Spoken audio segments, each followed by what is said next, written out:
विशेषण। उसमें मैंने आपको बताया कि विशेषण किसे कहते हैं और कल हमने उसके दो प्रकार के बारे में भी बात की थी। तो एक बार फिर से जान लेते हैं कि विशेषण क्या होता है, किसे कहते हैं। तो जो शब्द संज्ञा या सर्वनाम की विशेषता बताते हैं उन्हें विशेषण कहते हैं। ये चीज मैं आपको पहले भी बता चुकी हूँ और कल फिर बताया था, आज फिर से बता दिया ताकि आगे पढ़ने से पहले एक बार पीछे जो आप पढ़ चुके हैं वो आपको याद रहे, है ना। तो जो शब्द संज्ञा या सर्वनाम की विशेषता बताते हैं उन्हें विशेषण कहते हैं। कल हम लोगों ने पढ़ा था गुणवाचक विशेषण और संख्यावाचक विशेषण। तो गुणवाचक विशेषण में हम लोगों ने क्या देखा था कि जो शब्द संज्ञा या सर्वनाम के गुण, दोष, रंग, रूप, आकार, प्रकार के बारे में बताते हैं या उनका ज्ञान कराते हैं वो क्या कहलाते हैं, गुणवाचक विशेषण। इसके अलावा मैंने आपको उदाहरण भी बताए थे, गुण सूचक, दोष सूचक, आकार सूचक, स्थान सूचक और स्वाद सूचक, और सबके उदाहरण भी दिए गए कि ये सब गुणवाचक विशेषण में आते हैं। याद आया होगा आपको, है ना। फिर अगर जिन्होंने कल वाली वीडियो नहीं देखी होगी वो उसको जाके देख लेना तो फिर समझ में आ जाएगा। तो उसके बाद मैंने आपको बताया था संख्यावाचक विशेषण। तो संख्यावाचक विशेषण क्या होते हैं, वो शब्द जो संज्ञा या सर्वनाम की संख्या का बोध कराता है यानी संख्या की जानकारी देता है, वो क्या कहलाता है, संख्यावाचक। मैंने आपको बताया था आप इनकी ये इतना ही याद रखेंगे तो भी आप इसकी परिभाषा को बहुत अच्छे से समझ जाएंगे ना। और संख्यावाचक में भी मैंने आपको दो बताए थे, क्या, निश्चित और अनिश्चित। निश्चित और कौन सा दूसरा बताया था, अनिश्चित। निश्चित संख्यावाचक में मैंने आपको बताया था इसमें जो संज्ञा या सर्वनाम की संख्या होगी वो निश्चित होगी कि वो कितनी है। और अनिश्चित संख्यावाचक विशेषण में क्या होगा, संख्या जो होगी वो अनिश्चित होगी। जैसे निश्चित में क्या, एक लड़की, एक लड़का, दो पेन, तीन पेंसिल, ऐसे होगा। अनिश्चित में होगा जैसे कुछ लोग, अनेक व्यक्ति। अब आप खुद ही देख रहे होंगे, ये सारे उदाहरण मैं आपको बता चुकी हूँ लेकिन एक बार फिर से रिवीजन के साथ में रिवाइज भी करते चल रहे हैं तो उन्होंने लास्ट पढ़ा है इसलिए बता रही। निश्चित में क्या होता है, संख्या निश्चित होती है। जैसे एक लड़की है तो हमें पता है कि लड़की कितनी है, एक ही है, ठीक। एक लड़का होगा तो पता होगा एक ही लड़का है। चार कलम है तो पता होगा चार ही कलम है। तो संख्या कैसी होगी, निश्चित होगी, है ना। अनिश्चित यानी कुछ लोग खड़े अगर कहा जाए आपसे, लेकिन कुछ लोग से क्या आपको पता चलेगा वो संख्या में कितने हैं, नहीं पता चलेगा।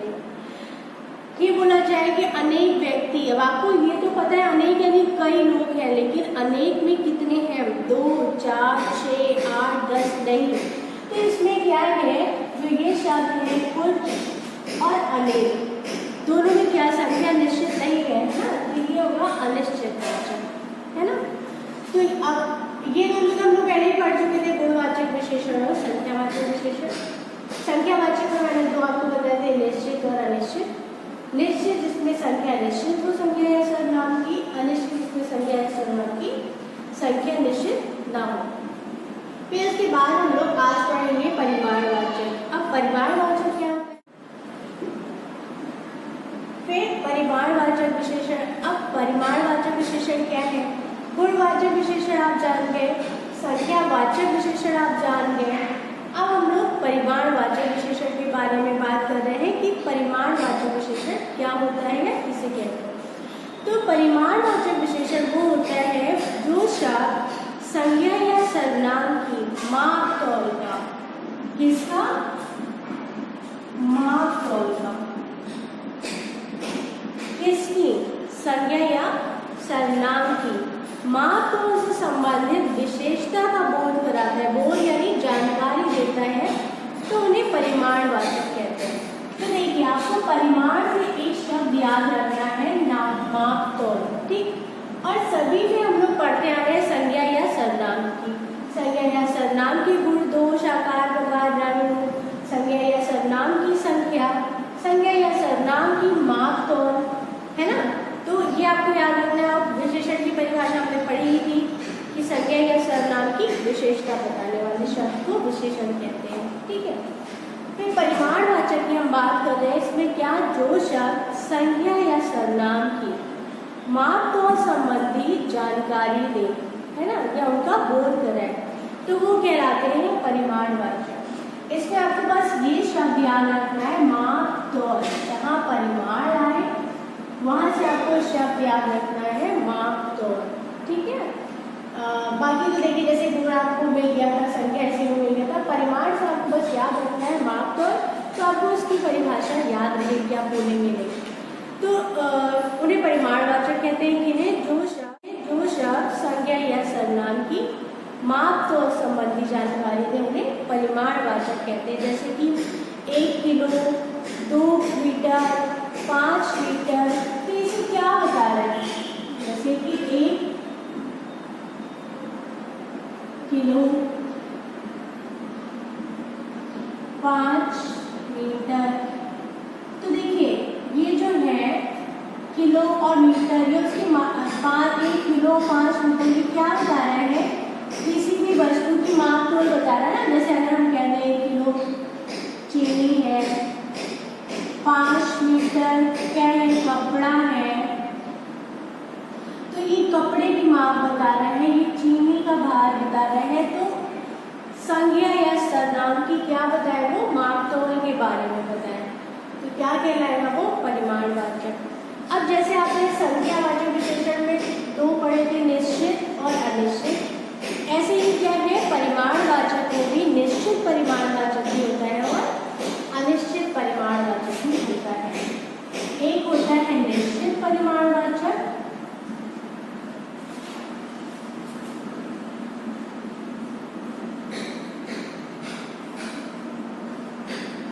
और एक होता है अनिश्चित परिमाणवाचक।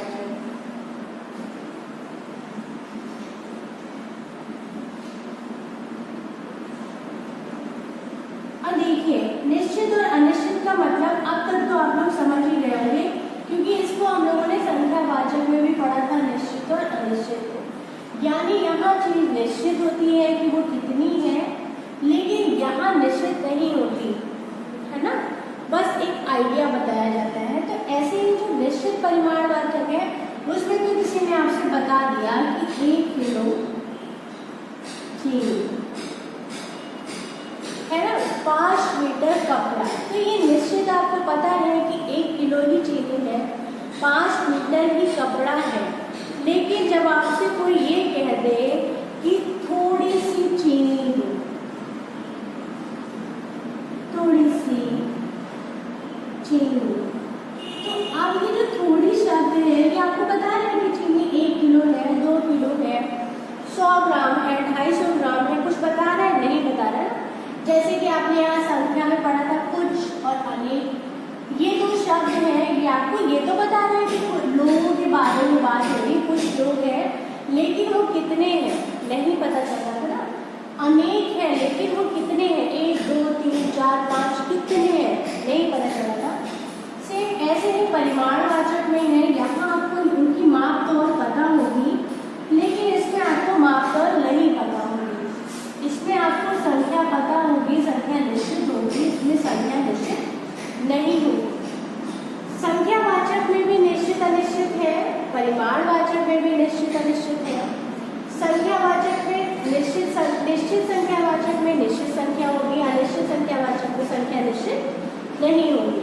सेम ऐसे ही इसमें परिमाण यानी माप तौल निश्चित होगी और अनिश्चित में इसकी माप तौल अनिश्चित होगी। यानी हमें नहीं पता होगा कि उसका जो नाप है, उसका जो माप है वो कितना है अनिश्चित में, और निश्चित में हमें पता होगा कि वो कितना है। ठीक है, फिर उसके बाद आता है संकेतवाचक विशेषण। अब संकेतवाचक विशेषण क्या होता है? जो शब्द संज्ञा और सर्वनाम की ओर संकेत करते हैं उन्हें संकेतवाचक विशेषण कहते हैं। देखिए जैसा कि इसके नाम में ही दिख रहा है संकेत, तो वो शब्द जो संज्ञा या सर्वनाम की ओर क्या करते हैं? संकेत करते हैं। कौन से विशेषण कहलाते हैं? संख्यावाचक विशेषण कहलाते हैं। और संकेतवाचक जो विशेषण है उसका एक और नाम है सार्वनामिक विशेषण। तो अगर कहीं आपसे कोई क्वेश्चन कर ले या आपसे ये पूछ ले, संकेतवाचक की जगह अगर ये पूछ ले कि सार्वनामिक विशेषण क्या है, तो कहीं आप ये ना सोचें कि अरे हमने तो संकेतवाचक पढ़ा था, सार्वनामिक कहाँ से आ गया। इसलिए मैंने आपको ये नाम भी बता दिया कि अगर प्रश्न कोई उदाहरण दिया जाए और आपसे पूछा जाए कि किस विशेषण के अंतर्गत आता है और वहाँ ऑप्शन में संकेतवाचक ना देके सार्वनामिक विशेषण लिखा हो, तो आपको कंफ्यूज नहीं होना है यार, क्योंकि संकेतवाचक विशेषण का ही दूसरा नाम क्या है, सार्वनामिक विशेषण। और सार्वनामिक विशेषण या संकेतवाचक विशेषण किसे कहते हैं, जो शब्द संज्ञा और सर्वनाम की ओर संकेत करते हैं उन्हें संकेतवाचक विशेषण कहते हैं। और संकेतवाचक विशेषण का ही दूसरा नाम है सार्वनामिक विशेषण, यानी संकेतवाचक विशेषण को सार्वनामिक विशेषण भी कहते हैं। देखिए इसका उदाहरण क्या होगा संकेतवाचक का, जैसे इसमें आपने क्या पढ़ा कि संज्ञा या जो शब्द संज्ञा या सर्वनाम को संकेत करते हैं, है ना। जैसे कि वह कुत्ता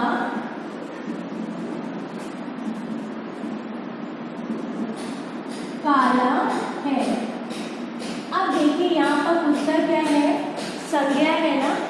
अब जो वह शब्द है ये किसकी ओर संकेत कर रहा है, इसकी ओर संकेत कर रहा है, वह कुत्ता काला है ना। वह पुस्तक मेरी है, तो वो जो वह है इसमें जो वह शब्द प्रयोग किया गया है ये किसकी ओर संकेत कर रहा है, संज्ञा की ओर संकेत कर रहा है ना। तो वो क्या कहलाते हैं, सार्वनामिक विशेषण। यह घर मेरा है, तो इसमें जो यह है वो क्या होगा, सार्वनामिक विशेषण। तो देखिए आज हम लोगों का ये पार्ट यहीं पर समाप्त हो जाता है। इस पार्ट में बस इतना ही था।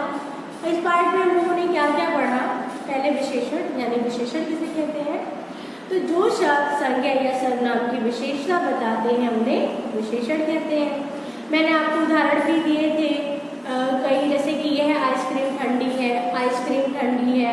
तो आइसक्रीम क्या हो गया, एक संज्ञा शब्द हो गया, ठंडी क्या हो गई, इसकी विशेषता हो गई।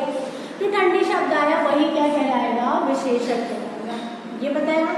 फिर उसके बाद हम लोगों ने चर्चा की थी विशेषण के भेद यानी उसके प्रकार के बारे में। तो पहले हम लोगों ने पढ़ा था गुणवाचक विशेषण। गुणवाचक विशेषण किसे कहते हैं, जो शब्द संज्ञा या सर्वनाम के गुण, दोष, आकार, प्रकार, रंग, रूप इनका बोध कराता है या इनकी जानकारी देते हैं उन्हें गुणवाचक विशेषण कहते हैं। जैसे मैंने आपको बताया था अच्छा, बुरा, गोरा, काला, छोटा, मोटा, लंबा, चौकोर। और इसके अलावा मैंने आपको कुछ और उदाहरण भी बता दिए थे जो गुणवाचक विशेषण के अंतर्गत आते हैं। अभी मैं सारी चीज़ें तो रिपीट नहीं कर सकती, आप लास्ट वीडियो को जाकर देखिएगा तो आपको वो मिल जाएगा। लेकिन इन शॉर्ट जितना हमने इस चैप्टर में पढ़ा विशेषण में, वो आपको बता दे रही हूँ पार्ट को खत्म करने से पहले, है ना, ताकि आपको सब समझ में आए कि आपने इसमें पढ़ा क्या क्या था। जिन्होंने पहली वाली वीडियो नहीं भी देखी होगी तो उनको भी समझ में आ जाएगा कि इससे पहले हम लोग क्या क्या कर चुके हैं।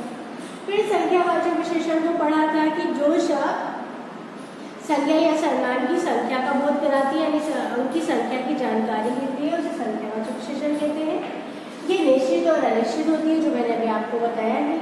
फिर परिमाणवाचक विशेषण, जो शब्द संज्ञा या सर्वनाम की किसको बताएगा, मापतोल के बारे में बताएगा, उसे परिमाणवाचक विशेषण कहते हैं। इसके भी दो रूप बताए मैंने, निश्चित और अनिश्चित। निश्चित जिसका परिमाण यानी मापतोल निश्चित होगी, अनिश्चित यानी जिसका परिमाण या नापतोल अनिश्चित होगी। फिर हम लोगों ने पढ़ा संकेतवाचक जिसका दूसरा नाम क्या है, सार्वनामिक विशेषण। तो संकेतवाचक विशेषण क्या है, वो शब्द जो संज्ञा या सर्वनाम की ओर संकेत करें उन्हें सार्वनामिक विशेषण या संकेतवाचक विशेषण भी कहते हैं। जैसे उदाहरण में कुत्ता काला है, यह मेरा घर है, ये है। तो विशेषण चैप्टर में हम लोगों ने इतना ही पढ़ा, उसकी परिभाषा और उसके प्रकार। प्रकार इसके कितने होते हैं, 4। 2 प्रकार हम लोगों ने कल पढ़े थे, 2 मैंने आज आपको बताए।